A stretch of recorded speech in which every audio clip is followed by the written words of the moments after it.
ان الحمد للہ نحمده ونستعینه ونستغفره ونصلی علی رسولہ الکریم اما بعد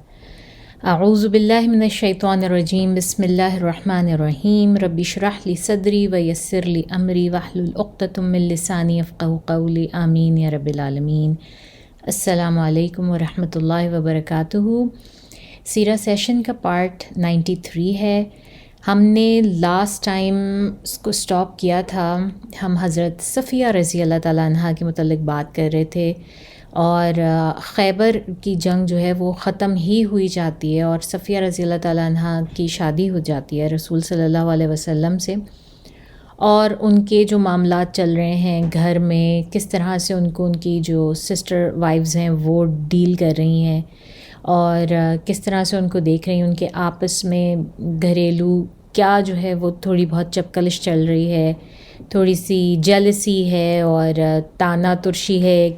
ایک طرف سے دوسری طرف سے۔ تو ہم وہ ساری چیزیں دیکھ رہے تھے، اور ہم نے بات یہی اینڈ کی تھی کہ صفیہ رضی اللہ تعالیٰ عنہ کی جو ہے نا وہ ایک الگ پارٹی ہو گئی تھی، اور باقی تمام وائفز نے اپنی ایک الگ پارٹی بنا لی تھی ان کے خلاف، اور ان کو کافی تانے وغیرہ دیے جاتے تھے۔ جب حج پہ جاتے ہیں رسول اللہ صلی اللہ علیہ وسلم تو ہجرت کے 10ویں سال، تو اس وقت صفیہ رضی اللہ تعالیٰ عنہ کو ایک دفعہ وہ روتے ہوئے پاتے ہیں، وہ دیکھتے ہیں کہ وہ رو رہی ہیں، تو ان سے پوچھتے ہیں کہ کیا ہوا ہے آپ کو صفیہ؟ تو وہ بتاتی ہیں کہ مجھے حفصہ نے کہا ہے کہ میں بنت الیہودیہ ہوں، یعنی کہ میں یہودیوں کی بیٹی ہوں، تو مجھے جو ہے وہ حفصہ نے یہ تانا دیا۔ تو رسول صلی اللہ علیہ وسلم نے کہا تو تم نے اپنے آپ کو ڈیفینڈ کیوں نہیں کیا؟ اپنے آپ کو ڈیفینڈ کرنا چاہیے تھا نا، تمہیں کہنا چاہیے تھا کہ تمہارے تو جو والد ہیں وہ بھی ایک پروفٹ تھے، ایک نبی تھے، یعنی کہ ہارون علیہ السلام، تمہارے جو انکل ہیں وہ بھی ایک پروفٹ تھے، یعنی کہ موسیٰ علیہ السلام، اور تمہاری جو ہے شادی وہ بھی ایک پروفٹ سے ہوئی ہے جو کہ رسول اللہ صلی اللہ علیہ وسلم ہے، تو تمہیں جو ہے وہ تمہیں کس بات کی تکلیف ہے؟ اللہ تعالیٰ نے تو ویسے ہی، یعنی کہ رسول صلی اللہ علیہ وسلم انہیں بتا رہے ہیں کہ جب کوئی اہل کتاب جو ہے وہ اسلام قبول کرتا ہے تو اس کے تو درجات اللہ تعالیٰ ویسے ہی بہت بلند کر دیتے ہیں، اس کے درجات جو ہیں وہ تو ویسے ہی عام انسانوں سے بلند ہوتے ہیں، کیونکہ ان کے پاس انہوں نے پہلے جو انبیاء اور رسول ہیں ان کے اوپر بھی رسول صلی اللہ علیہ وسلم ان کو ہر جگہ ڈیفینڈ کرتے تھے، ان سے محبت کرتے تھے، اور ان کو بتاتے بھی تھے کہ تمہیں اپنے آپ کو کس طرح سے ڈیفینڈ کرنا چاہیے۔ اینی ویز رسول اللہ صلی اللہ علیہ وسلم نے جو ہے وہ ایون بائیکاٹ بھی کیا حضرت حفصہ رضی اللہ تعالیٰ عنہ کا، اس بات پہ کہ انہوں نے حضرت صفیہ کو جو ہے وہ اتنے ہارش الفاظ کہے تھے، اور پھر یہاں تک کہ حضرت حفصہ رضی اللہ تعالیٰ عنہ جو ہے وہ کافی کام ڈاؤن ہوئیں، اور انہوں نے جو ہے وہ اپنے الفاظ پہ غور کیا، اور انہیں اندازہ ہوا کہ ان سے غلطی ہوئی ہے اور بہت بڑی غلطی ہوئی ہے، تو انہوں نے اس بات کی پھر معافی مانگی، اور بیسکلی رسول صلی اللہ علیہ وسلم نے جب وہ حج سے واپس آئے تو اس کے بعد انہوں نے ان سے میڈ اپ کر لیا، ان کو معاف کر دیا حضرت حفصہ رضی اللہ تعالیٰ عنہ کو۔ اچھا، اور اس کے علاوہ بھی حضرت صفیہ رضی اللہ تعالیٰ عنہ کی اگر ہم دیکھیں کہ وہ ان سے رسول اللہ صلی اللہ علیہ وسلم کتنا پیار کرتے تھے، تو ہم دیکھتے ہیں کہ جس وقت رسول اللہ صلی اللہ علیہ وسلم اپنے ڈیتھ بیڈ پر تھے اور ان کی وفات ہونے ہی والی ہے، اور ان کو شدید تیز بخار ہے، اس وقت ان کی ایسی حالت ہے کہ وہ شدید ترین تکلیف میں ہیں، اور ان کو بہت ہی زیادہ بخار چڑھا ہوا ہے بہت، اور وہ بری طرح سے ٹاسنگ ٹرننگ کر رہے ہیں، جس طرح ایک بندہ جو ہے وہ جب شدید تکلیف میں ہوتا ہے تو کرتا ہے، تو اس کنڈیشن میں ہے۔ تو اس وقت ساری جو کو وائفز تھیں وہ وقتاً فوقتاً ملنے آ رہی تھیں، دیکھنے آ رہی تھیں، رسول صلی اللہ علیہ وسلم کی طبیعت پوچھنے آتی تھیں اور ان کے پاس بیٹھتی تھیں۔ تو جب صفیہ رضی اللہ تعالیٰ عنہ آئیں تو انہوں نے آ کے کہا کہ ہاؤ آئی وش، کہ کاش ایسا ہو سکتا کہ میں آپ کا تمام تر درد اور تکلیف جو ہے یا آپ کا بخار وہ میں اپنے اوپر لے لیتی اور آپ کو اس سے آزادی مل جاتی۔ تو اب یہ پہلی وائف تھیں جنہوں نے یہ کہا، باقی سب بھی وہاں کھڑی تھیں، شاید ان کے دل میں ہو یہ سب لیکن انہوں نے کہا نہیں۔ تو پہلی وائف جن کے منہ سے یہ بات نکلی وہ صفیہ رضی اللہ تعالیٰ عنہ تھیں. تو باقی سب جو وائفس تھیں وہ بھی بہت جیلس ہو گئیں اور ایک دوسرے کو آنکھیں مار کے کہنے لگیں کہ ہاں دیکھو دیکھو یہ اپنے نمبر بڑھا رہی ہیں یا کچھ کر رہی ہیں. مطلب جس طرح سے ہوتا ہے خواتین کا ایک خاص طریقہ ہوتا ہے, تو باقی ساری وائفز نے بھی اسی طرح کرنا شروع کیا. اور اس وقت بھی اور اس حالت میں بھی اتنی بیماری, اتنی تکلیف اور موت کی تکلیف میں بھی رسول صلی اللہ علیہ وسلم نے کہا تمام بیویوں کو کہ جاؤ اور جا کر وضو کر کے آؤ اور اپنا منہ اچھی طرح دھو کر آؤ, صاف کر آؤ. اور کیوں انہوں نے ایسے کہا؟ کیونکہ تم لوگوں نے جو ہے وہ مذاق اڑایا ہے اور موک کیا ہے صفیہ کو, جب کہ وہ بالکل سچ بول رہی تھی. وہ واقعی یہی سوچ رکھ رہی تھی, واقعی اس کا یہی خیال تھا کہ اگر وہ لے سکتی تو وہ میری تمام تر تکلیف اپنے اوپر لے لیتی. تو رسول صلی اللہ علیہ وسلم نے اس حالت میں بھی صفیہ رضی اللہ تعالیٰ عنہ کو ڈیفینڈ کیا, اور اس سے ہمیں اندازہ ہوتا ہے ان کی اہمیت کا رسول اللہ صلی اللہ علیہ وسلم کی نظر میں اور ام المؤمنین کے طور پہ ہمارے لیے. صفیہ رضی اللہ تعالیٰ عنہ نے ریلیٹیولی کافی لمبی عمر پائی, بالکل لاسٹ ان کو وائفز میں سے تھیں جن کی ڈیتھ ہوئی. تقریباً 52 ایئر ہجرہ جو ہے وہ کا تھا جب ان کی ڈیتھ ہوتی ہے, اور معاویہ رضی اللہ تعالیٰ عنہ کا رین اس وقت چل رہا تھا. انہوں نے وہ تمام بیٹلز صفین کی اور وہ تمام خلفائے راشدین کے دور, یہ سارا کچھ دیکھا, اور 52 ایئر ہجرہ میں ان کی جو ہے وہ ڈیتھ ہو جاتی ہے. اچھا, ہم اور بھی باتیں کر رہے تھے. اب واپسی ہو رہی ہے رسول اللہ صلی اللہ علیہ وسلم کی, اور خیبر کے میدان سے, خیبر کے مارکے سے, جہاں پہ ان کو بہت بہت بڑی کامیابی ملی ہے, اور جتنا بڑا ان کو وہاں پر مال غنیمت ملا وہ اس سے پہلے کبھی کسی جنگ میں نہیں حاصل ہوا مسلمانوں کو. تو ایک اور چھوٹی سی بڑی انٹرسٹنگ سی اسٹوری ہے جو کہ میں نریٹ کرنا چاہوں گی. اس کا تعلق جنگ سے نہیں ہے, اس کا تعلق خیبر سے نہیں ہے, لیکن یہ رسول صلی اللہ علیہ وسلم کی ہیومینٹی دکھانے کے لیے, ان کی رحمت دکھانے کے لیے ایک بہت پیاری اسٹوری ہے.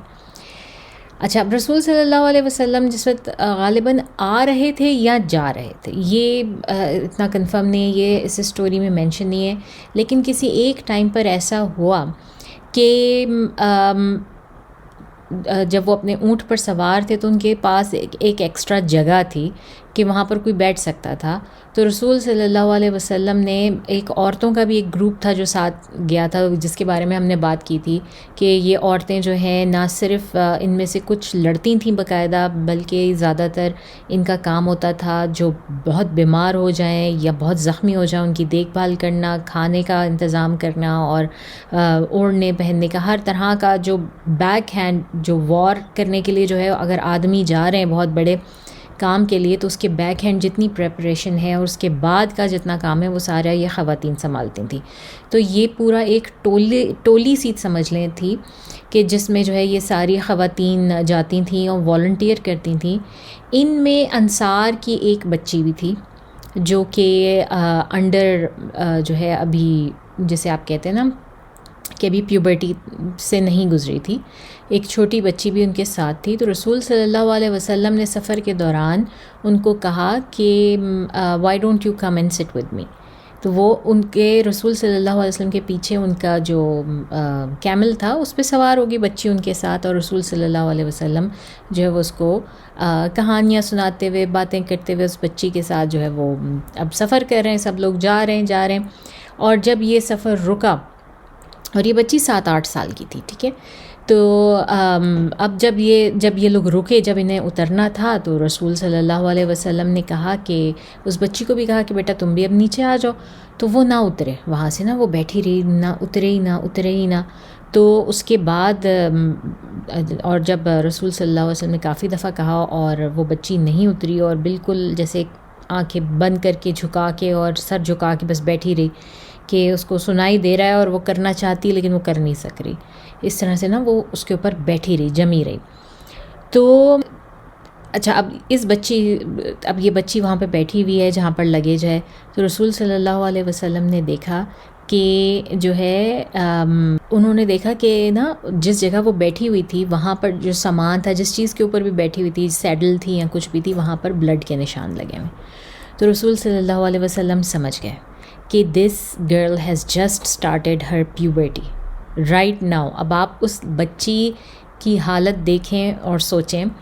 کہ وہ رسول صلی اللہ علیہ وسلم کے ساتھ سفر کر کے آئی ہے اور زندگی میں پہلی دفعہ اس نے اس مرحلے سے گزرنا ہے, اور وہ کس مقام پر جو ہے وہ اس کو ہو گئے اور کہاں پر جو ہے وہ ہو گئے. اور جب مطلب ہم لوگ ہارر سٹوریز سناتے ہیں نا, اور مجھے اچھی طرح اندازہ ہے کہ تمام جو خواتین ہیں ان کی کئی ہارر سٹوریز جو ہیں وہ ان کے یہی فرسٹ پیریڈ سے ریلیٹڈ ہوتی ہیں, اور اس کے بعد ان کے ساتھ کیا ہوا, کیسے ہوا, کیسے انہوں نے ڈیل کیا, یہ ہماری زندگی کے ٹراماز میں سے ایک ہوتا ہے. تو آپ اس بچی کے ٹراما کا اندازہ لگائیں کہ فرسٹ ٹائم اور کیا اس کی امبیرسمنٹ اور کس ہستی کے سامنے جو ہے.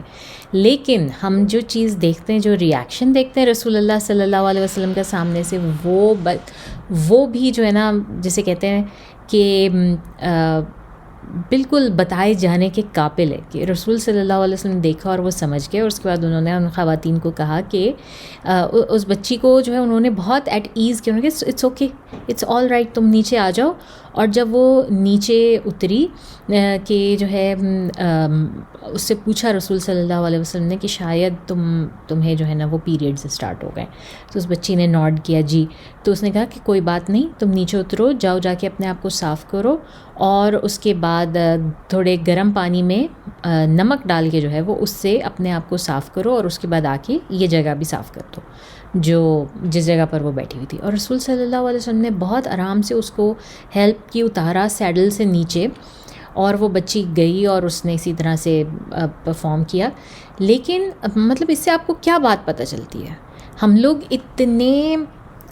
کس طرح سے چھپا کے رکھتے ہیں نا اپنی بیٹیوں کو, بچیوں کو, کہ ہائے پتہ نہیں کیا ہو گیا, اور یہ تو اتنی بری بات ہے کہ کسی کے سامنے نہ جائے اور کسی کو پتہ نہ لگے اور کچھ نہ ہو. اور آپ سیرہ کے واقعات سے دیکھیں کہ یہ چھوٹا سا واقعہ ہے, اور اس سے آپ کو پتہ لگتا ہے کہ رسول صلی اللہ علیہ وسلم کتنے ایزی گوئنگ تھے کسی کے لیے بھی, چاہے وہ بچہ ہے چاہے وہ بچی ہے, کوئی بھی ہو اور کسی بھی سچویشن میں ہو. انہوں نے عورتوں کی اس چیز کو بھی ایسے نہیں بنایا, اس کو ہوا نہیں بنایا, اور اس کو یہ نہیں کیا کہ او تم تو جو ہے وہ ناپاک ہو گئی, تم گندی, اور تم یہ اور وہ, تمہاری ہمت کیسی ہوئی, تم نے بتایا کیوں نہیں پہلے. ایسا کچھ نہیں. انہوں نے کتنا ہیومنلی, کتنا پیار سے اس کو ڈیل کیا, اور اس بچی کا اس کے بعد مورائل کتنا ہائی ہو گیا ہوگا. مطلب مجھے اس طرح کے واقعات بہت امیزنگ لگتے ہیں, کیونکہ اس سے عام زندگی میں مطلب ہر شخص جو ہے وہ اس سے ریلیٹ کر سکتا ہے کہ کس طرح رسول صلی اللہ علیہ وسلم جو ہے وہ ایک رحمت للعالمین ہر چیز کے لیے, ہر شخص کے لیے تھے. تو سبحان اللہ, آپ یہ بھی دیکھیں اور یہ بھی دیکھیں, اس سے آپ کو یہ بھی پتہ چلتا ہے وہ بچی اگر 7-8 سال کی تھی تو اس وقت جو ہے وہ پیوبرٹی کی ایج کیا تھی. تو جو اتنے زیادہ الزامات لگائے جاتے ہیں رسول صلی اللہ علیہ وسلم کے اوپر کہ حضرت عائشہ رضی اللہ تعالیٰ عنہ بچی تھیں, ان سے شادی ہو گئی اور یہ اور وہ, تو آپ دیکھیں یہ نارمل ایج ہے وہاں پر شروع ہونے کی, اور اس سے بھی پہلے شروع ہو رہے ہیں. تو اس کا مطلب ہے کہ وہاں پہ کتنی میچورٹی کی ایج جو ہے وہ کتنی ارلی ہے, اور کتنی جلدی بچے جو ہیں وہ میچور ہو رہے ہیں. تو اس کے بعد ظاہر ہے سوسائٹی نے اس چیز کو ایکسیپٹ کیا ہوا ہے, اس سوسائٹی نے, کیونکہ آپ کو کسی شادی کے لیے کیا چیزیں چاہیے ہوتی ہیں, آپ کو شادی کے لیے جو ہے نا یہی چیز چاہیے ہوتی ہے کہ ایک تو فزیکلی اور مینٹلی آپ میچور ہوں, ٹھیک ہے نا. فزیکلی کہ آپ پیوبرٹی سے گزر چکے ہوں, آپ کی باڈی ہینڈل کر سکتی ہو, اور مینٹلی آپ کو معلوم ہو کہ اس کے بعد آپ کی کیا رسپانسبلٹیز ہیں, کیا ہے, کس طرح آپ نے ڈیل کرنا ہے. آپ کی فزیکلی اور مینٹلی جو ہے وہ آپ میچور ہیں, آپ کی پیوبرٹی کی ایج کیا ہے. اس کے بعد سوسائٹی ایکسیپٹ کر رہی ہے اس چیز کو یا نہیں کر رہی ہے, ٹھیک ہے. تو اگر اور اس وقت میں یہ بالکل ایک نارمل چیز تھی, نارمل بات تھی, اور اب ہم نے اس ایگزامپل سے, اس حدیث سے اندازہ بھی لگا لیا کہ بچیاں اتنی جلدی میچور ہو رہی تھیں, ان کی پیوبرٹی اتنی جلدی آ رہی تھی. So there was not a problem at all کہ بچیوں کو اتنی جلدی جو ہے وہ ان کی شادیاں کی جاتی. تو اس وجہ سے حضرت عائشہ رضی اللہ تعالیٰ عنہ کی عمر اگر 9 سال بھی تھی جس وقت ان کی شادی ہوئی ہے, تو that was completely normal for that time era and age. اور سب سے بڑی بات، خود ان کو کوئی تکلیف نہیں تھی، وہ مینٹلی کمپلیٹلی اسٹیبل تھیں اور انہوں نے کسی ٹراما کا اظہار نہیں کیا، ان کے پیرنٹس نے کوئی کسی ٹراما کا یا اس کا اظہار نہیں کیا، پوری سوسائٹی میں کوئی نہیں کہتا، تو پھر آج کل کے لوگ کیوں کہتے ہیں؟ آج کل کے لوگوں کے لیے یہ پرابلم کیوں ہے؟ سو اینی ویز، اس کے بعد رسول اللہ صلی اللہ علیہ وسلم نے اس بچی کو نہ صرف مطلب تنبیہ کی، ایڈوائس کی کہ تم اس طرح اپنے آپ کو کرو، بلکہ اس کو ایک ہار گفٹ کیا، اس کو ایک پیارا سا ہار گفٹ کیا. اور وہ جب ظاہر ہے جب وہ بڑی ہوئیں اور ملی ہوں، وہ خود یہ واقعہ ہمیں بتاتی ہیں، ان سے خود سے مروی ہے، تو وہ کہتی ہیں کہ وہ ہار انہوں نے کبھی اپنے گلے سے نہیں اتارا، اس کو ہمیشہ اپنے پاس نشانی کے طور پہ رکھا، کیونکہ ظاہر ہے رسول صلی اللہ علیہ وسلم کسی کو گفٹ دیں اور پھر وہ ادھر ادھر کر دیں تو یہ تو جو ہے وہ عجیب سی بات ہے نا. مطلب ہم نے دیکھا ہے کہ صحابی ایسے بھی ہیں جن کو رسول صلی اللہ علیہ وسلم نے ایک ٹہنی دی گفٹ میں، اور وہ اپنے قبر تک وہ اس کو ساتھ لے کر گئے. تو انہوں نے بھی یہی وصیت کی، ان خاتون نے بھی، کہ جب میں مر جاؤں تو مجھے اس ہار کے ساتھ دفنایا جائے، کیونکہ وہ رسول صلی اللہ علیہ وسلم نے گفٹ کیا تھا. تو یہ ایک بہت مزے کی سٹوری تھی، مجھے امید ہے کہ آپ کو بھی پسند آئی ہوگی جس طرح سے مجھے پسند آئی. ٹھیک ہے، تو اب ہم آخر یہ دیکھ لیتے ہیں کہ جنگ خیبر میں جو لوگ قتل ہوئے ان کا کیا تھا. تو خیبر کے مختلف مارکوں میں جو کل مسلمان شہید ہوئے، ان کی تعداد تقریباً 16 ہے. مسلمانوں کی طرف صرف 16 لوگ تھے جو شہید ہوئے، جس میں کہ 4 قریش سے تھے، ایک قبیلہ اشجع سے تھا، ایک قبیلہ اسلم سے، ایک اہل خیبر سے، اور بقیہ سارے نصارہ تھے. تو یہ سارے کے سارے یہ ٹوٹل مسلمانوں کا لاس تھا ان ٹرمز آف پیپل. اور پھر یہ بھی ہے کہ ان مارکوں میں کل ملا کر جو وہ 18 مسلمان شہید ہوئے. یہ بھی ہمیں کہیں پر جو ہے وہ نریشن ملتی ہے. علامہ منصور پوری نے لکھا ہے کہ اہل سیر نے شہدائے خیبر کی تعداد 15 لکھی ہے، اور لیکن مجھے جو ہے وہ 23 نام بھی ملتے ہیں، اور مطلب ڈفرینٹ. اور تبری نے الگ جو ہے وہ لکھا ہے، بشر بن برا بن معرر کا انتقال خاتمہ جنگ کے بعد. اچھا، اس میں انہوں نے وہ بھی شامل کیا نا کہ جو زہر کی وجہ سے جن کی ڈیتھ ہوئی تھی، رسول صلی اللہ علیہ وسلم کو جب زہر دیا گیا تھا تو ان کی ڈیتھ ظاہر جنگ کے دوران تو نہیں ہوئی، مارکے کے دوران تو نہیں ہوئی، لیکن جنگ کے بعد ہوئی، لیکن وہ بھی شہداء میں ہی شامل آتے ہیں. تو اس وجہ سے انہوں نے کہا کہ شاید ان لوگوں کو بھی ملا کر جو ہے وہ 15 سے 18 بن جاتے ہیں لوگ. دیکھتے ہیں اب یہ قافلہ واپس آ گیا ہے مدینہ میں واپس، اور ان کی زندگی جو ہے وہ نارملائز ہو گئی ہے، شروع ہو گئی ہے. اس کے بعد ایک بڑی مزے کی سٹوری ہمیں ملتی ہے، وہ ہے سٹوری الحاج ابن اللات کی. اچھا، اب یہ ایک صحابی ہیں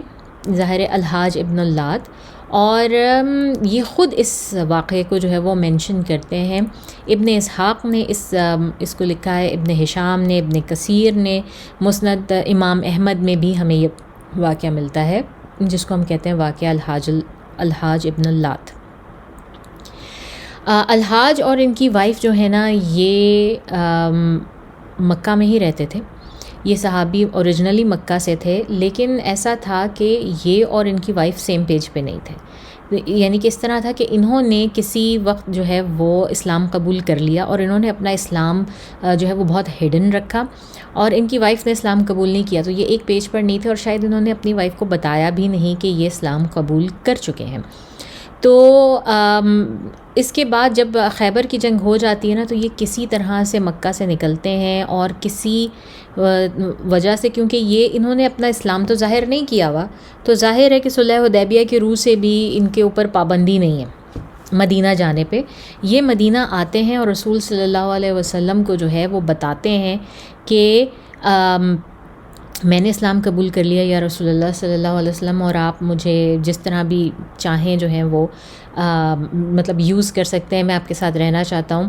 اور پھر اپنی وائف کے بارے میں بتاتے ہیں کہ میری بیوی ہے جو کہ ابھی مکہ میں موجود ہے، اس کا نام ہے شیبہ، اور وہ ابو طلحہ کی جو ہے وہ بیٹی ہے، اور اس کے پاس اور میرے پاس، ہمارے پاس ایکیومولیٹڈ بہت زیادہ بڑی ویلتھ ہے، ہمارے پاس بہت پیسہ ہے، ہم بہت ویلدی لوگ ہیں. میرے پاس ابھی بھی بہت پیسہ ہے جو کہ مکہ میں موجود ہے، لیکن اگر میں وہاں پر مسلمان کی حیثیت سے جاتا ہوں تو میرا تمام تر پیسہ غصب کر لیا جائے گا اور مجھے کچھ بھی نہیں دیا جائے گا، ہو سکتا ہے مجھے مار دیا جائے. تو اور میں چاہتا ہوں کہ میں اپنا پیسہ، اپنی جتنی بھی دولت ہے وہ میں یہاں لے آؤں مدینہ، اور وہ میں مسلمانوں کے مفاد میں خرچ کروں یا رسول صلی اللہ علیہ وسلم کو دوں تاکہ وہ اس کا جس طرح بھی مصرف کر سکیں. تو اس کے علاوہ میرے کئی جو تجارتی مطلب بزنسز ہیں، لوگوں کے ساتھ جو ڈیلنگز ہیں، مجھے ان سے بھی پیسے وصول کرنے ہیں، مجھے کئی جگہ سے وصولیاں بھی کرنی ہیں اپنے پیسے کی، اور اس کے لیے بھی جو ہے نا مجھے مکہ جانا ہے. تو مجھے آپ کی پرمیشن چاہیے کہ میں اپنی دولت وہاں سے جاؤں اور لے آؤں. تو رسول صلی اللہ علیہ وسلم کہتے ہیں کہ یہ تم کیسے کرو گے نا، مطلب یہ پاسبل نہیں ہے. تو وہ ان کو پوری سچویشن بتاتے ہیں کہ وہاں پہ کسی کو نہیں معلوم ابھی کہ میں مسلمان ہو چکا ہوں اور میں یہاں کس مقصد کے لیے آیا ہوں. تو رسول صلی اللہ علیہ وسلم کہتے ہیں ٹھیک ہے، تمہیں میری پرمیشن ہے، اگر تمہارے ذہن میں کوئی پلان ہے، تم کچھ اگر تمہیں لگتا ہے کہ تم کر سکتے ہو کچھ، تو ٹھیک ہے، no problem, you can go ahead do it. تو الحاج کہتا ہے تو یا رسول اللہ صلی اللہ علیہ وسلم، میرا آپ سے اصل میں پرمیشن مانگنے کا مقصد یہ ہے کہ ہو سکتا ہے کہ مجھے قریش کو وہ کچھ ایسی باتیں کہنی پڑیں آپ کی طرف سے جو کہ نازیبا ہوں، یا آپ کی رسپیکٹ میں اس سے مطلب آپ کے لیے ڈسرسپیکٹفل ہوں. تو کیا آپ مجھے یہ اجازت دیتے ہیں کہ میں ان سے کوئی ایسی بات کر سکتا ہوں؟ تو رسول صلی اللہ علیہ وسلم کہتے ہیں کہ ہاں ٹھیک ہے. اور پھر یہی کہتا ہے کہ بے شک ہمارا ٹروس ہے قریش کے ساتھ، لیکن مسلمانوں کی طرف جو ہے ان کی ابھی نفرت اور ان کی انیموسٹی ابھی بھی بہت زیادہ ہے، اہل مکہ کی اور قریش کی بہت زیادہ ہے. تو اس وجہ سے مجھے جو ہے وہ آپ کے خلاف ہو سکتا ہے کچھ باتیں کہنے پڑیں. تو رسول صلی اللہ علیہ وسلم اس کو اجازت دے دیتے ہیں، اس کی بات پوری سنتے ہیں، سمجھتے ہیں، اور یہ شخص جو ہے وہ مکہ کی طرف چل پڑتا ہے. تو مکہ کی طرف جب یہ جاتا ہے تو مکہ کے جب قریب جاتا ہے تو وہاں سے نا قریش کے کچھ لوگ باہر نکلے ہوئے ہوتے ہیں کسی کام سے، شاید کسی جو ہے وہ شکار کے لیے یا کسی کام کی وجہ سے وہ شہر سے باہر ہوتے ہیں، اور یہ دیکھ لیتے ہیں الحاج کو آتے ہوئے، اور اس کے ساتھ جو ہے وہ واک کرنا شروع کر دیتے ہیں اور اس سے باتیں کرنا شروع کر دیتے ہیں کافی، اور اس سے پوچھتے ہیں بھائی تم کہاں سے آ رہے ہو، کیسے آ رہے ہو، تم تو مدینہ گئے تھے، تو کیا دیکھا مدینہ میں اور کیا کر کے آئے، تو تمہیں تو پتہ ہوگا کہ جو ہے وہ مدینہ میں اس وقت کیا ہو رہا ہے. اور رسول اللہ صلی اللہ علیہ وسلم تو انہوں نے نہیں کہا ہوگا، ڈیفینیٹلی انہوں نے پوچھا ہوگا کہ محمد کے ساتھ جو ہے کیا معاملہ ہے اس وقت. ہم نے سنا تھا کہ خیبر کے اوپر چڑھائی کرنے گئے ہیں، تو ان کا اس وار کا آپ کو اس دور میں کوئی وائی فائی تو تھا نہیں، یا کوئی خبریں آپ کو ایسے تو نہیں ٹی وی آپ آن کرتے تھے اور آپ کو خبریں سننے کو مل جاتی تھیں کہ اس شہر میں یہ ہو رہا ہے اور اس جگہ میں دنیا میں یہ ہو رہا ہے. تو ایسی تو کوئی سین نہیں تھی. تو اسی طرح سے جب ٹریولرز آتے تھے تو وہی آ کے جو ہے وہ ساری کہانیاں سناتے تھے. تو یہ لوگ بھی بڑے کیوریس ہو کے نا، بڑے اینکشس ہو کے یہ الحجاج کے ساتھ ہو گئے اور اس سے سوال کرنے لگے، مستقل سوال سوال سوال سوال. تو پہلے تو کسی نے مطلب الحجاج کوشش کرتا رہا کسی طرح ان کو ٹالتے رہیں کہ وہ ان کو نہ رسول صلی اللہ علیہ وسلم کی وہ کوئی سیکرٹ بھی نہیں دینا چاہتے تھے، اور وہ یہ بھی نہیں شو کرنا چاہتے تھے کہ مجھے کچھ نہیں پتہ، اور یہ بھی نہیں شو کرنا چاہتے تھے کہ میں مسلمان ہوں. تو ان لوگوں نے پوچھا کہ بتاؤ ہمیں کیا ہوا خبر میں. تو حجاج نے جو پرمیشن لی ہوئی تھی رسول صلی اللہ علیہ وسلم سے، تو اس نے کہا کہ میرے پاس ایسی خبر ہے کہ تم لوگوں کو بڑی ہی خوشی ہوگی سن کے نا، تم لوگ باغ ہو جاؤ گے. اور اس کے بعد الحجاج چلتے رہے ان کے ساتھ. انہوں نے پوچھا اچھا ایسی کیا خبر ہے. تو انہوں نے کہا کہ جو ہے نا مسلمز کو بہت ہی بری قسم کی شکست ہوئی ہے خیبر میں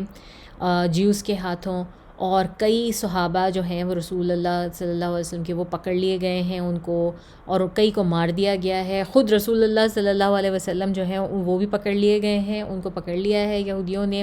ان کو پرزنر بنا لیا ہے. اور جو ہے وہ خیبر کے لوگ کہتے ہیں کہ وہ انہیں ماریں گے نہیں، بلکہ وہ انہیں ادھر قریش والوں کے ساتھ جو ہے وہ نا ایکسچینج کر لیں گے، پرزنر ایکسچینج پروگرام جو ہوتا ہے نا وہ، اور وہ مکہ کے ساتھ جو ہے وہ ایکسچینج کریں گے رسول اللہ صلی اللہ علیہ وسلم کو، تاکہ ہم ان سے بدلہ لے سکیں. اتنا بڑا جھوٹ جو ہے نا وہ الحجاج بولتا ہے. اور یہ سن کے یہ لوگ اور سارے کے سارے جو قریشی ہیں وہ تو جناب اتنے خوش ہو جاتے ہیں، اچھلنے کودنے لگتے ہیں اور شور مچانے لگتے ہیں کہ جس طرح ان کا تھا منادی کرنے لگتے ہیں مکہ کی گلیوں میں دوڑتے ہوئے، تمہیں پتہ ہے کیا ہوا ہے، کیا ہوا ہے، دیکھو یہ ہوا ہے، تم لوگ یو گائز وونٹ بلیو کہ کیا ہوا ہے اور کیا خبر لے کر آیا الحجاج۔ اب الحجاج نے اس چیز کا لیوریج کیا اور اس نے کہا کہ جو ہے یار میرے جو پیسے وغیرہ ہیں میں وہ کلیکٹ کرنا چاہتا ہوں کہ تم لوگ ذرا مجھے فیور دو اور مجھے وہ سب کرو، میں اتنی اچھی خبر لے کر آیا ہوں تم لوگوں کے لیے۔ تو قریش نے کہا ہاں ہاں کیوں نہیں، ہم تمہاری ہیلپ کریں گے ہر طرح سے۔ اور اسی اثناء میں ابھی یہ خبر پھیل رہی ہے مکہ میں اور سب لوگ اتنے خوش ہیں اور سارا کچھ۔ الحجاج نے اپنی ویلتھ سمیٹنی شروع کر دی، جن لوگوں سے پیسے وصول کرنے تھے انہوں نے وصولی شروع کر دی، اپنے گھر سے اپنے ہر جگہ سے انہوں نے سارا کچھ جو ہے نا وہ اپنی مارکیٹ پلیس سے سب کچھ۔ اچھا اب سارے لوگ جو آ رہے تھے اور پوچھ رہے تھے، ظاہر ہے ان میں حضرت عباس ابن عبد المطلب بھی تھے۔ حضرت عباس ہم جانتے ہیں رسول اللہ صلی اللہ علیہ وسلم کے چچا لگتے ہیں، عبد المطلب کے بیٹے ہیں، حضرت علی کے سگے بھائی ہیں، اور یہ مکہ میں ہی ہیں، یہ اسلام لا چکے ہیں مگر ان کا اسلام جو ہے وہ خفیہ ہے۔ تو یہ جب ان تک یہ خبر پہنچتی ہے تو یہ پریشان ہوتے ہیں، یہ بہت پریشان ہوتے ہیں، اور بھی جو مسلمان مکہ میں موجود تھے پہلے سے وہ بھی سارے کے سارے بڑے پریشان ہوتے ہیں۔ تو عباس رضی اللہ تعالیٰ عنہ خود نریٹ کرتے ہیں کہ اس خبر نے نا مجھے ہلا کے رکھ دیا کہ یہ میرے نیفیو ہیں، یہ میرا بھتیجا ہے جس کے بارے میں یہ بات کی جا رہی ہے، اور مجھے اتنی سے تکلیف ہوئی کہ مجھے لگا کہ میں پیرالائز ہو گیا ہوں کہ ایسا کیسے ہو سکتا ہے، اور میں بہت ہی ویک اور سک محسوس کر رہا تھا۔ پھر میں نے فیصلہ کیا کہ میں جا کے خود الحجاج سے بات کروں گا اور اپنے کانوں سے سن کر آؤں گا کہ کیا معاملہ ہے۔ تو میں نے تمام اپنی اسٹرینگتھ جمع کی اور میں جو ہے وہ حجاج کے پاس گیا اور حجاج سے میں نے کہا کہ میں تم سے یہ بات اپنے کانوں سے سننا چاہتا ہوں، تم میرے سامنے بتاؤ کہ کیا ہوا ان کے ساتھ، اور ان کو جو ہے وہ پکڑ لیا گیا جو کچھ تم نے بتایا باقیوں قریشیوں کو۔ تو جب حضرت عباس نے یہ الحجاج سے کہا تو حجاج نے کہا کہ جو ہے نا ٹھیک ہے، میں آپ کو مجھے لگتا ہے کہ آپ بہت ایجیٹیٹڈ ہیں، بہت جو ہے نا وہ غصے میں ہیں یا بہت تکلیف میں ہیں، تو ایسا کرتے ہیں کہ میں اپنا کام ختم کر لیتا ہوں، پھر میں آپ کی طرف آتا ہوں اور میں آپ کو ڈیٹیل میں بتاتا ہوں۔ تو حضرت عباس رضی اللہ تعالیٰ عنہ کو نا جیسے کچھ شک سا ہوا کہ اچھا ٹھیک ہے اوکے، وہ راضی ہو گئے اس بات پر۔ اور اس کے بعد حجاج نے یہی کیا کہ اس نے بھی دیکھ لیا، الحجاج جو تھے انہوں نے بھی دیکھ لیا، اور ان کو معلوم تھا یا ہو سکتا ہے ان کو رسول صلی اللہ علیہ وسلم نے بتا کے بھیجا ہو کہ حضرت عباس جو ہیں وہ ان کے ظاہر ہے ان کے رائٹ ہینڈ ہیں وہاں پر، اور وہ جانتے ہیں، اور ان کے علاوہ بھی کئی مسلمان ہیں۔ تو اب عباس رضی اللہ تعالیٰ عنہ نے بھی جیسے کہتے ہیں پلیڈ الانگ کیا، وہ بھی کچھ سمجھ گئے کہ کچھ نہ کچھ ایسی بات ہے، تو انہوں نے کہا کہ ٹھیک ہے میں اپنا کام ختم کر کے، تم اپنا کام ختم کرو اور اس کے بعد میری طرف آؤ، اور مجھے تم سے بھی کچھ جو ہے نا وہ تمہیں بھی کچھ دینا ہے، یا انہوں نے الحجاج نے کہا آپ سے بھی تو مجھے کچھ کلیکٹ کرنا ہے، آپ کے اوپر بھی تو میرا کچھ قرضہ ہے، مجھے وہ بھی چاہیے واپس۔ تو انہوں نے کہا ٹھیک ہے تم گھر پر آؤ۔ اب جب وہ گھر پر گئے تو عباس رضی اللہ تعالیٰ عنہ نے ان سے پھر وہی سوال کیا اور کہ جو ہے نا یہ کیا معاملہ ہے اور کیا ہے۔ تو حجاج ان کو کہتے ہیں ان کی اپنی نریشن میں کہ یا ابو الفضل، میں تمہیں کچھ ایسا بتا رہا ہوں کہ میں چاہتا ہوں کہ تم اس کو سیکرٹ رکھو، اور ایٹ لیسٹ اس وقت تک سیکرٹ رکھو جب تک کہ میں مکہ سے نکل نہ جاؤں اور مجھے نکلنے کے 3 دن گزر نہ جائیں، یعنی کہ میرے مکہ سے نکلنے کے 3 دن گزرنے کے تک جو ہے یہ بات جو میں آپ کو بتانے جا رہا ہوں اس کو سیکرٹ رکھیں، اس کے بعد آپ کی مرضی ہے، چاہیں تو آپ اس کو مطلب لوگوں میں پھیلا دیں یا کچھ بھی کر دیں۔ تو عباس رضی اللہ تعالیٰ ناراضی ہو جاتے ہیں، کہتے ہیں ٹھیک ہے۔ تو اب جو ہے وہ الحجاج بتاتے ہیں کہ جب میں مدینہ سے نکلا اس وقت رسول صلی اللہ علیہ وسلم خیبر پہ فتح حاصل کر کے وہاں سے واپس آئے تھے۔ خیبر کی جو پرنسس ہیں صفیہ، ان سے ان کا نکاح تھا، ان کا ولیمہ میں اٹینڈ کر آیا ہوں، اور مسلمانوں کو جو ہے اور رسول صلی اللہ علیہ وسلم بالکل خیر خیریت سے ہیں، کسی مسلمان کو پرزنر نہیں بنایا گیا، صرف مسلمانوں کی بہت تھوڑی تعداد جو ہے وہ شہید ہوئی، اور تمام کا تمام خیبر مسلمانوں کے انڈر آ چکا ہے، اور مسلمانوں نے اس سے وہ فتح اور وہ مال غنیمت حاصل کیا جو اس سے پہلے کبھی حاصل نہیں کیا۔ ان کے دن بدل گئے، ان میں اکنامک سٹیبلٹی آ گئی ہے مدینہ میں۔ تو رسول صلی اللہ علیہ وسلم، ان کے صحابہ کرام بالکل سیف اور ساؤنڈ ہیں۔ تو عباس رضی اللہ تعالیٰ عنہ یہ سن کے بہت خوش ہوتے ہیں، وہ نعرہ لگاتے ہیں، اور وہ ڈس بلیف میں جو ہے وہ کہتے ہیں کہ تم واقعی تم سچ کہہ رہے ہو، واقعی ایسا ہے؟ تو حجاج ابن اللات کہتے ہیں ہاں بالکل ایسا ہی ہے، اور اس کے بعد وہ اپنا تمام تر مال سامان سب اکٹھا کرتے ہیں، اور اکٹھا کرنے کے بعد مکہ سے نکل جاتے ہیں مدینہ کی طرف۔ اور پھر جب 3 دن گزر جاتے ہیں نا، تو حضرت عباس رضی اللہ تعالیٰ عنہ کیا کرتے ہیں کہ ایک دن بڑے تیار شیار ہو کے اور بڑی خوشبو لگا کر وہ آتے ہیں اور خانہ کعبہ کا طواف کرتے ہیں۔ تو لوگ حیران ہوتے ہیں اور پوچھتے ہیں ان سے کہ آج ایسی کیا بات ہے کہ عباس آپ اتنے خوش ہیں، اور آپ نے اتنا اپنے آپ کو ڈریس اپ کیا ہے اور بڑی سی واکنگ سٹک کے ساتھ، اور کہ یہ ابو الفضل یہ سب کچھ جو آپ نے یہ ہول ریچول کیا ہے، آؤٹ آف دا وے جا کے آپ جو ڈریس ہوئے ہیں اور سارا کچھ ہوئے ہیں، یہ یوزلی اس وقت ہوتا ہے جب کوئی بہت بڑی نیوز بریک کرنے والی ہوتی ہے یا کوئی بہت بری نیوز آنے والی ہوتی ہے۔ تو کیا ہمیں جو ہے وہ کسی آرمی کا سامنا ہے؟ کوئی آرمی تو نہیں آ رہی ہم پہ حملہ کرنے کے لیے؟ تو ابو الفضل حضرت عباس رضی اللہ تعالیٰ عنہ کہتے ہیں کہ نہیں ایسا کچھ نہیں ہے، لیکن میں تم لوگوں کو یہ بتانا چاہتا ہوں کہ رسول اللہ صلی اللہ علیہ وسلم نے ایکچولی خیبر کو فتح کر لیا ہے، اور انہوں نے شادی کی ہے خیبر کی پرنسس کے ساتھ، اور جو کہ خیبر کے سردار کی بیٹی تھی اور دوسرے سردار کی بیوی تھی، اور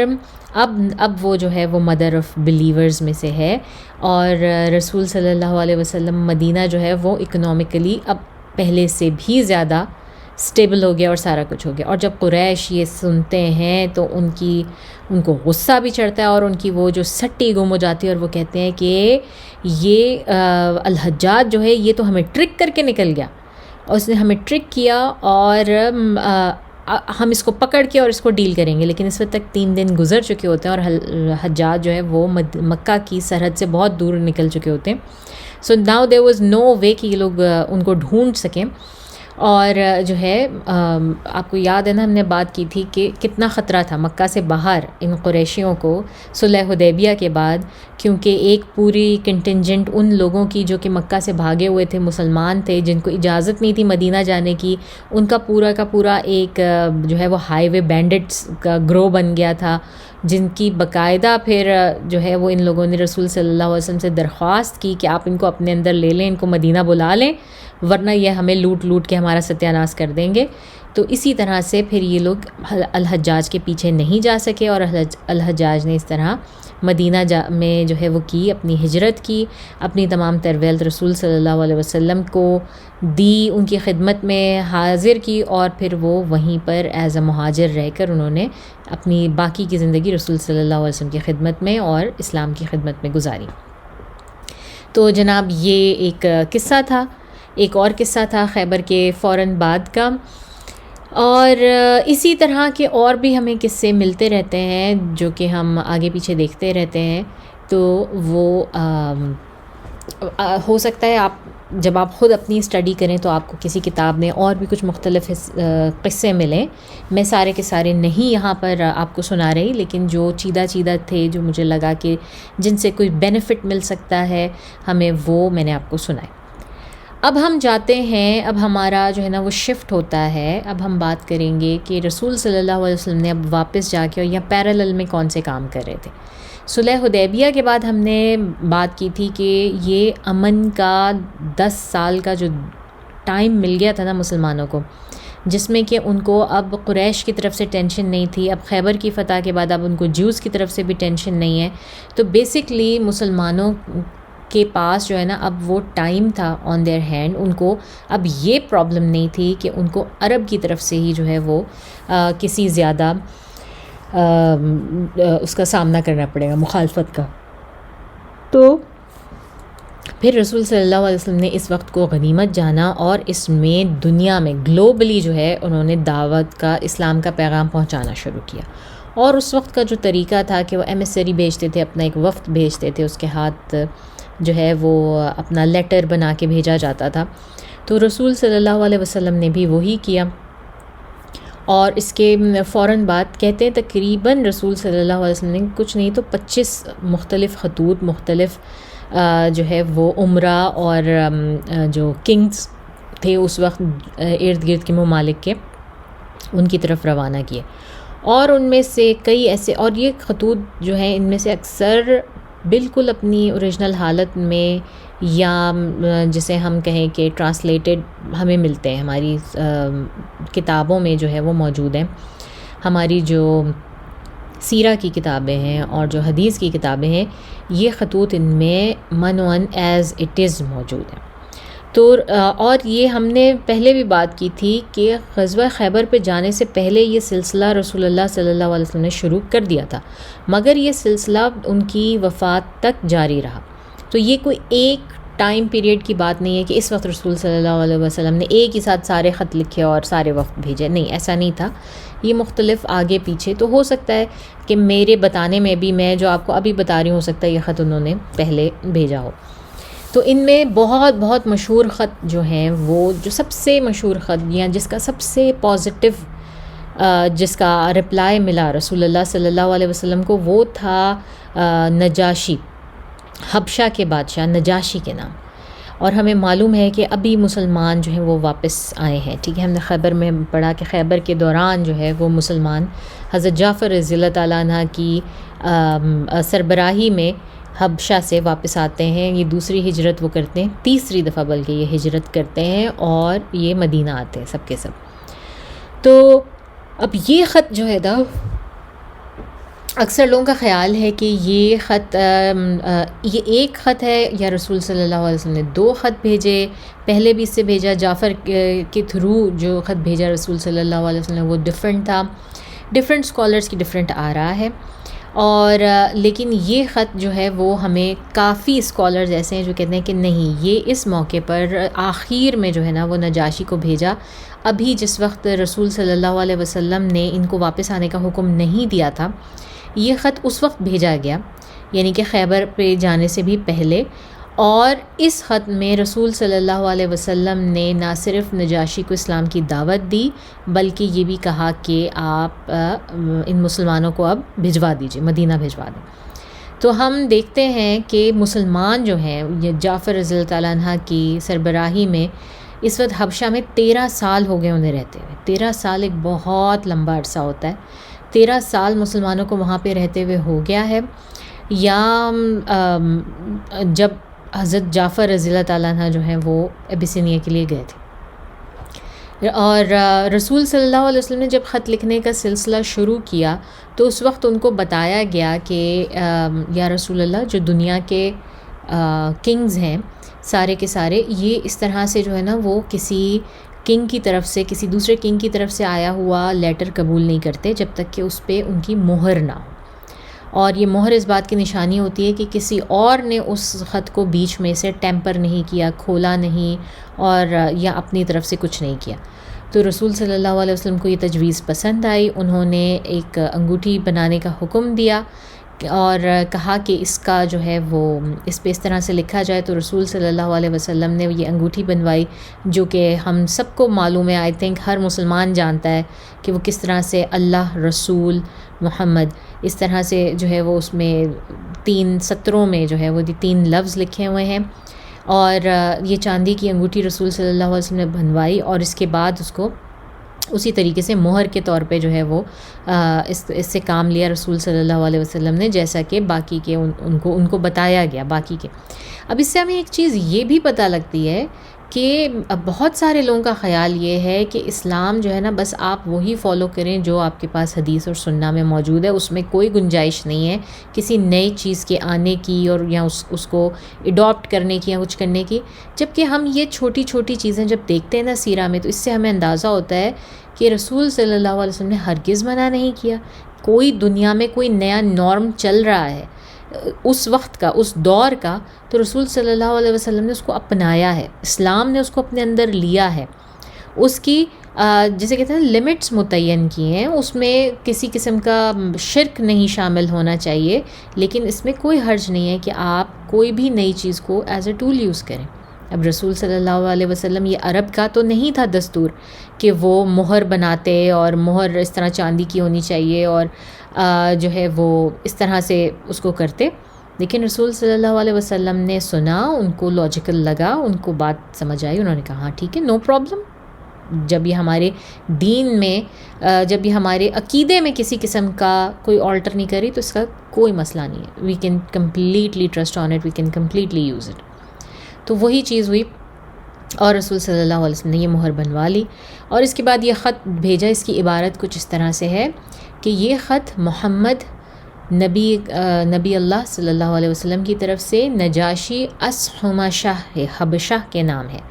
ہم جانتے ہیں کہ نجاشی کا اصل نام جو ہے وہ اصحمہ تھا، اور نجاشی جو ہے وہ اس کا ٹائٹل تھا،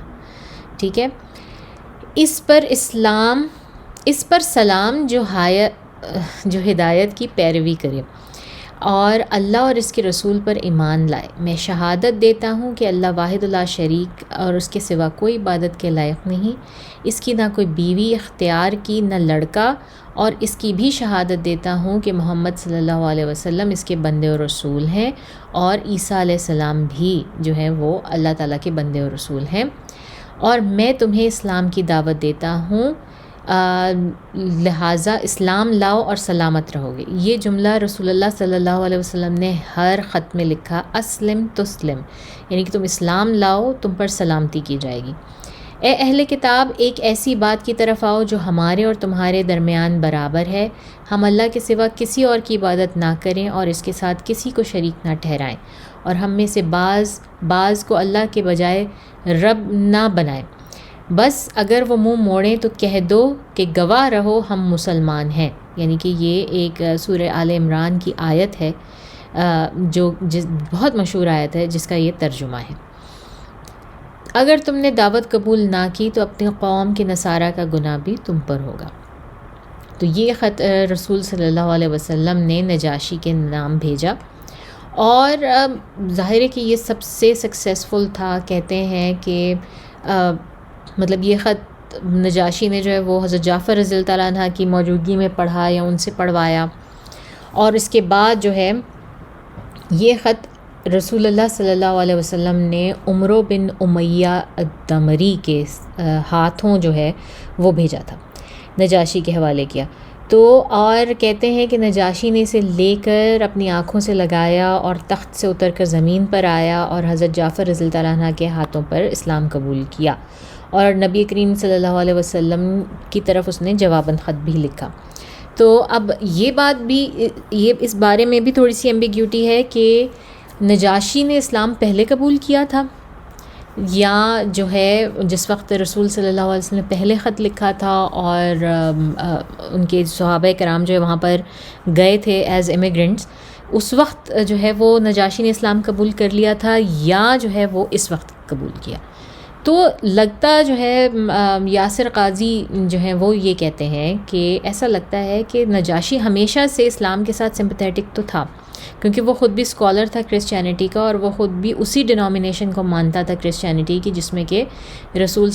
جس میں کہ حضرت عیسیٰ رضی اللہ تعالیٰ عنہ کو نبی و رسول سمجھا جاتا ہے، بلکہ خدا کا بیٹا نہیں سمجھا جاتا۔ تو اس کو اچھی طرح اندازہ تھا، اور وہ رسول صلی اللہ علیہ وسلم کو ماننا شروع ہو گیا تھا، لیکن فارملی کلمہ طیبہ پڑھ کے جو ایک اسلام قبول کرنا تھا وہ اس وقت، اس خط کے بعد جعفر رضی اللہ تعالیٰ عنہ کے ہاتھوں پر نجاشی نے اسلام قبول کیا، اور پھر ان کو جو ہے وہ بہت سے تحفے تحائف دے کے اور روانہ کیا، مدینہ کی طرف روانہ کیا۔ بلکہ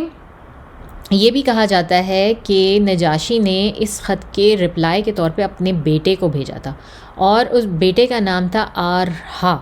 آرہا بن اصحمہ اس کا نام تھا اس کو، اور 60 اپنی کیبنٹ کے ممبرز، اپنے کورٹیزنز کہہ لیں آپ، یا اس کے ساتھ جو وہ لوگ تھے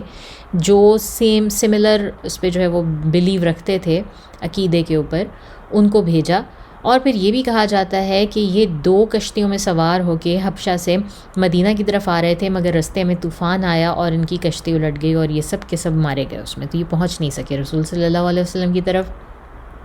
اینی ویز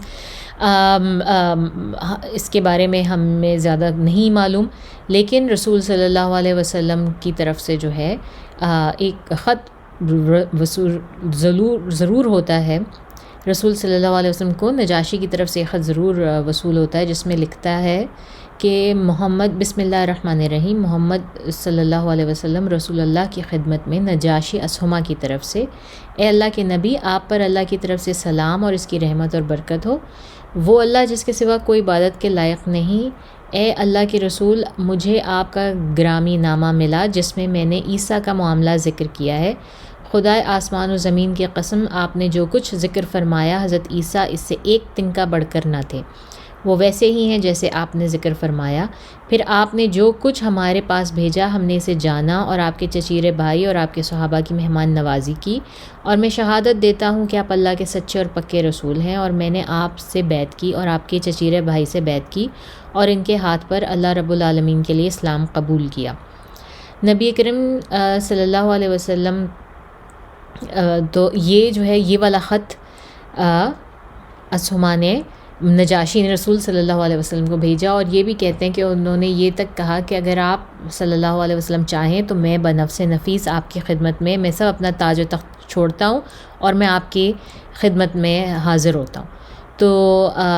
لیکن اس کے لیے رسول صلی اللہ علیہ وسلم نے منع فرما دیا تھا۔ اور پھر یہ تھا کہ